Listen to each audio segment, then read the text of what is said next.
Hello friends, हरे कृष्णा। कैसे हैं आप सब? स्वागत है आप सभी का आपके इस चैनल माधव संस्कृति में।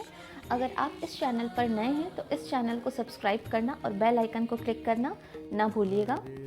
ज्येष्ठ मास के कृष्ण पक्ष की एकादशी को अपरा एकादशी कहा जाता है। इस दिन भगवान विष्णु की पूजा का खास महत्व होता है। पंचांग के अनुसार इस बार 6 जून 2021 के दिन रविवार को एकादशी तिथि द्वादशी रहित है और ऐसी मान्यता है कि जो एकादशी द्वादशी रहित तिथि पड़ती है वो बहुत ही अच्छी एकादशी होती है, बहुत पुण्यदायी एकादशी होती है। ऐसी मान्यता है कि अपरा एकादशी का व्रत करने से भगवान श्री हरि विष्णु मनुष्य के जीवन के सभी दुख और परेशानियों को दूर कर देते हैं। अपरा एकादशी को जल क्रीड़ा एकादशी, अचला एकादशी और भद्रकाली एकादशी के नाम से भी जाना जाता है। पौराणिक कथाओं में ऐसा बताया गया है कि भगवान श्री कृष्ण के कहने पर पांडवों ने अपरा एकादशी का व्रत किया था, जिससे उनकी महाभारत के युद्ध में विजय हुई थी। साथ ही मान्यता है कि अपरा एकादशी का व्रत करने से भक्त के सभी दुख दूर हो जाते हैं और उसके सभी पापों का अंत होता है। ऐसा भी कहा जाता है कि इस व्रत के प्रभाव से ब्रह्म हत्या, भूत योनि, दूसरे की निंदा, झूठ बोलना, झूठे शास्त्र पढ़ना आदि सभी तरह के पाप नष्ट हो जाते हैं। धार्मिक मान्यता का अनुसार अपरा एकादशी अपार पुण्य फल प्रदान करने वाली पावन तिथि है। पद्म पुराण में बताया गया है कि इस एकादशी के व्रत से व्यक्ति को वर्तमान जीवन में चली आ रही आर्थिक परेशानियों से राहत मिलती है और अगले जन्म में व्यक्ति धनवान कुल में जन्म लेता है और अपार धन का उपभोग करता है। शास्त्रों में बताया गया है कि परनिंदा, झूठ, ठगी, छल ऐसे पाप हैं जिनके कारण व्यक्ति को नर्क में जाना पड़ता है। इस एकादशी के व्रत से इन पापों के प्रभाव में कमी आती है और व्यक्ति नर्क की यातना भोगने से बच जाता है। पौराणिक मान्यताओं के अनुसार अपरा एकादशी का अर्थ होता है अपार पुण्य। इस दिन भगवान विष्णु की पूजा और व्रत करने से मनुष्य को अपार पुण्य मिलता है, इसीलिए इसे अपरा एकादशी कहा जाता है। ऐसा कहा जाता है कि अपरा एकादशी के दिन पूजा करने से मनुष्य की सभी मनोकामनाएं पूर्ण होती हैं और जीवन में मान सम्मान, धन, वैभव, ऐश्वर्य और आरोग्य हासिल होता है। आइए दोस्तों, अब अपरा एकादशी की पूजा विधि जानते हैं।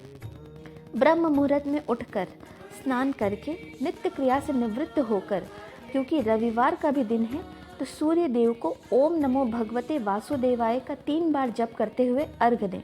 उसके बाद भगवान विष्णु और उनके किसी स्वरूप की, जो भी आपके पास विग्रह हो, उनको पीतल की थाली में अष्टकमल दल बनाकर, आप अष्टकमल दल चंदन से बना लें, रखकर पंचामृत से स्नान कराएं और उसके बाद भगवान विष्णु को हल्दी से रंग कर जनेऊ को धारण कराएं। फिर पीले चंदन लगाएं, पीले अक्षत, पीले और लाल गुलाब के फूल, पीले फूल कोई ले लीजिएगा और लाल गुलाब के फूल ले लीजिएगा, वो अर्पित करें और आज के दिन केले का भोग भगवान को ज़रूर लगाएं। फिर शुद्ध गाय के घी का दीपक जलाकर व्रत कथा पढ़ें या विष्णु सहस्त्र नाम और विष्णु चालीसा पढ़ें। फिर आरती करें और कोई भी सुगंधित धूप बहुत देर तक जलता हुआ अपने घर में छोड़ दें। घर में अग्यारी जलाएं।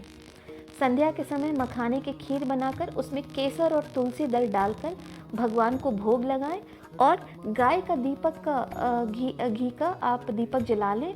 आप मिट्टी के दीपक लीजिएगा, उनमें 11 दीपक जलाकर आप ओम नमो भगवते वासुदेवाय का जप करें। आप 11 माला, अगर ये 11 दीपक जलाकर ओम नमो भगवते वासुदेवाय का जप करते हैं तो इससे बहुत पुण्य की प्राप्ति होती है। और फिर आरती करें।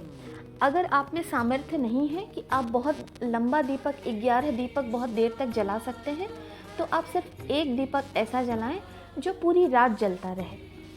आइए दोस्तों, शुभ मुहूर्त को जानते हैं। अपरा एकादशी तिथि प्रारंभ होगी 5 जून 2021 को प्रातःकाल 4:07 पर। अपरा एकादशी तिथि समाप्त होगी 6 जून 2021 को प्रातःकाल 6:19 पर। अपरा एकादशी व्रत पारण का शुभ मुहूर्त जो होगा वो 7 जून 2021 की सुबह 5:23 से सुबह 8:10 तक का होगा। अपरा एकादशी के कुछ महा उपाय। अपरा एकादशी को संध्या के समय अपने घर के मुख्य द्वार पर हल्दी से एक स्वास्तिक बना लें और मिट्टी के 11 गाय के घी के दीपक को जलाएं। जब आप दीपक को वहाँ रखें तो ऐसा करते समय आप कोई भी माता लक्ष्मी का मंत्र पढ़ें, जैसे ओम श्रीम श्रीयै नमः आप ये पढ़ते हुए इस दीपक को स्वास्तिक के चारों तरफ रखें। ऐसा करने से माता लक्ष्मी की असीम कृपा प्राप्त होती है और अगर एकादशी की किसी भी तिथि को ये उपाय किया जाए तो माता लक्ष्मी का घर में प्रवेश हो जाता है। आज का दूसरा महा उपाय, अपरा एकादशी को अगर 27 साबुत हल्दी आप किसी भी माला में पिरोकर, आप पीले रंग के माला में पिरो लीजिए उसको, और भगवान विष्णु के कोई ऐसा विग्रह आप लीजिए जो माता लक्ष्मी के साथ हो। अगर भगवान विष्णु और माता लक्ष्मी के कोई भी आपके पास विग्रह या चित्र नहीं है तो आप राधे कृष्ण के ले सकते हैं, सीताराम के ले सकते हैं। आप उनको ये धारण कराएं और 5 माला ओम लक्ष्मी नारायणाय नमः का जप करें। ऐसा करने से घर में लक्ष्मी की कृपा होती है और पति पत्नी के संबंध मजबूत होते हैं, पति पत्नी का साथ हमेशा बना रहता है और श्री हरि विष्णु की भी कृपा होती है। दोस्तों, उम्मीद करती हूँ आज का ये वीडियो आपको पसंद आया होगा। अगर आज का ये वीडियो आपको पसंद आया हो तो इस वीडियो को अपने फैमिली और फ्रेंड्स के साथ शेयर करना ना भूलें। आप इस चैनल को सब्सक्राइब करें और बेल आइकन को क्लिक करें। मेरे अगले वीडियो तक हरे कृष्णा दोस्तों, बाय।